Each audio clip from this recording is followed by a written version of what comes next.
Hey people, welcome to the channel. Hope everyone is having a great weekend. As you know, I often talk about the example of Argentina. I recently did a video about the 2001 economic collapse, how that was like, going through that. And yeah, of course, all of those important lessons to be learned, especially given that everything is complicated all over the world, inflation, recession.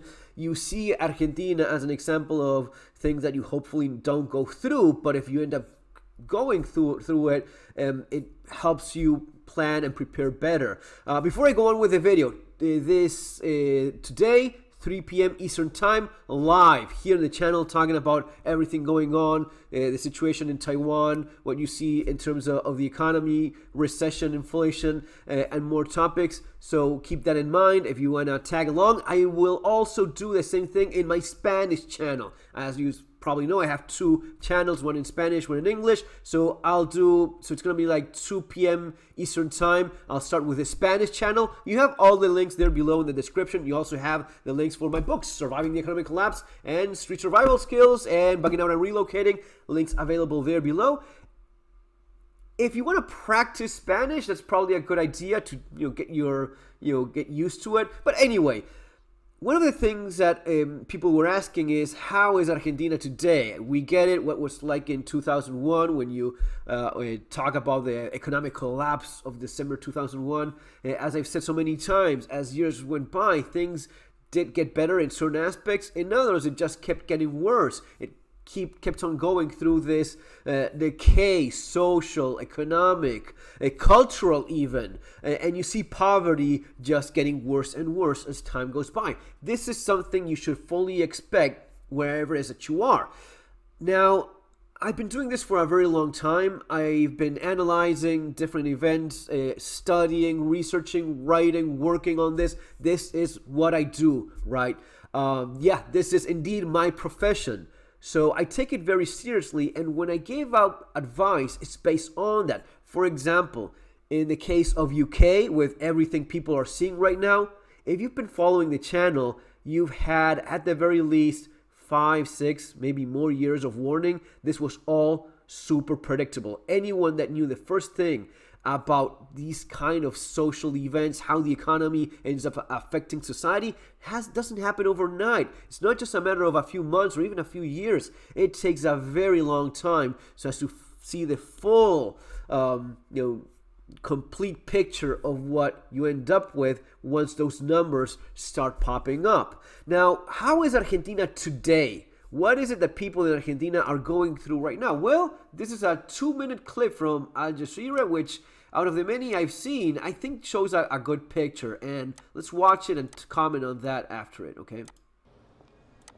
This airport in Argentina's capital is filled with homeless people. It's a snapshot of an economic crisis that's getting worse. The Buenos Aires Jorge Newbery Airport has become an unofficial shelter for people like Laura. Hay muchísima gente. Entraron más ahora. There's a lot of us sleeping here. In a few hours there'll be more. If you come at night, it's full of people. We come here because it's cold out. Here at least we can sleep. Roxana gets a government pension of about $200 a month. With an unexpected exchange rate, she often ends up with less. That $200 a month, that is the average income of an Argentine that is actually working. So this woman is getting paid for pretty much doing nothing, the same as if she had been getting paid if she was actually working. Now, I'm not, blaming this woman at all. This is something very common. Usually people look at these folks and, you start pointing, you're a sleazebag and you're a leech. It is a corrupt system by which they want people to be like this. So if the government wants you to be this, there's a good chance this is exactly what you will become. Escaping this is a lot harder than it seems. And usually some of the poorest people that I've known in life happen to be some of the more hardworking people I've known of. Sometimes amazingly so. People that work in ways, damn, you work so fucking hard all day long and still you're a pretty poor person, okay? So just keep that in mind. One local charity says the number of people without a roof over their heads has soared 30% since 2019. Si yo pago 30%, el that's alquiler, huge. no como. If I pay rent, I don't eat. And if I pay for food, I'm on the street. This woman is fat, right? Well, this is something that people in the United States are noticing more so. I mean, it was already quite obvious, but more people in US are noticing that the poorer you are, fatter people usually are. It's about the diet, it's about eating crap, it's about, of course, not knowing better at times, and also not having the time to work out, get yourself better information as of what you should be eating and so on. So you see that in, if you go to some of the fancier places in the US, anywhere else, you will see that the better standards of living that people have, the more higher income they are, the less fat people you will definitely see. Argentina's annual inflation reached more than 100% in February. People have faced double-digit inflation for years, but this is the first time since 1991 it's been in triple digits. The frustration is growing. Earlier this week, This guy that you see here, commie, left-wing, Partido Obrero, Polo Obrero, he takes 3% of the social welfare of everyone in his political line. So if you're a member of Partido Obrero, you get handouts, but he keeps 3% of each of those handouts. He's a scumbag, he's a corrupt bastard, but this is the kind of people that thrive in Argentina. Protesters demanded a salary increase in line with the rising cost of living. Families say a government deal to restructure its $45 billion loan with the International Monetary Fund has yet to filter down and make a difference. Back at the airport, Argentinians like Elizabeth say they feel forced to leave. I'm going to France. I found a job there. Here the situation is difficult.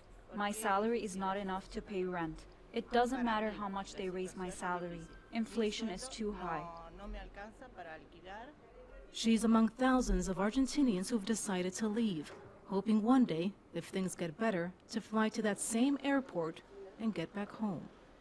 Katia Lopez. Back home, yeah, that airport. It's a common joke, common saying for us Argentines that the only way out of this is Ezeiza, the airport. That's the only way out of the crisis, the economic mess, the corruption that is Argentina. It's just not being there anymore. That's unfortunately the only solution, and it is sad.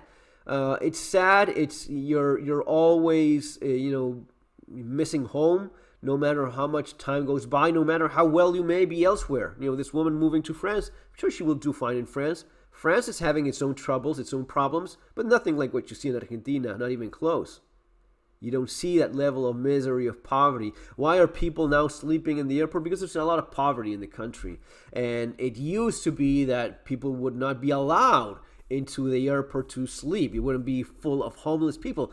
But just like you saw in different cities in the United States, once you have these commie left-wing politicians reach a certain point, they have to struggle between keeping a city presentable, something that's not a complete shithole, or going along with their narrative, with their politics of, if you're a homeless person, you can just go anywhere and sleep anywhere you want. You're homeless, you have every single right to do that, right?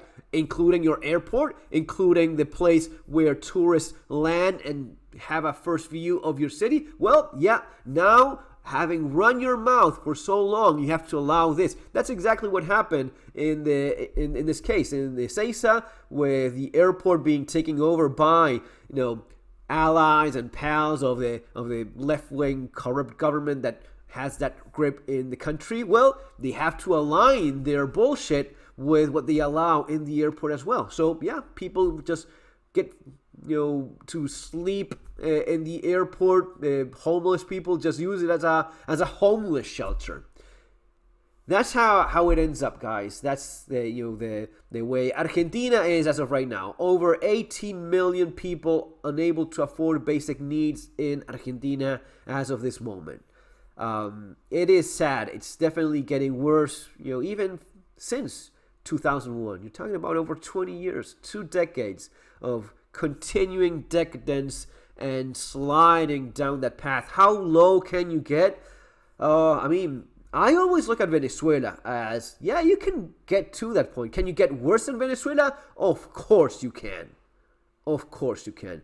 Just look at some of the other places in the world where you have, what is it, an ID, that you have just complete madness, anarchy, constant rape, murder, and, you know, insanity, thriving in a completely lawless place. Sure, you can become hell on earth. But be careful, because whenever you think that this will never happen to me, that's what we used to think as well. That's what we used to think in Argentina, you know, back in the day when I was in, when I was still in high school. You would look at other countries in Latin America and think, oh yeah, we're lucky, we're good. You know, it's not perfect. There's a lot of things that could be better. We're not a first world country, but we're okay. We're fine. That changed. And you are seeing a change in your country as well, whatever you are. Some are better off than others. Some are a lot worse than they thought they would ever be. And if you do what I do, if you follow the advice here in my channel and my books, you see this coming. You see these things taking place, and you just have to connect the dots to realize where it's going. I think that many places, many developed countries are going through a pretty massive change in ways some folks never thought they would see it in their lifetimes. Inflation is all over the place. You know, in every developed country, you have a serious problem with inflation. Some are worse off than others, and it shows.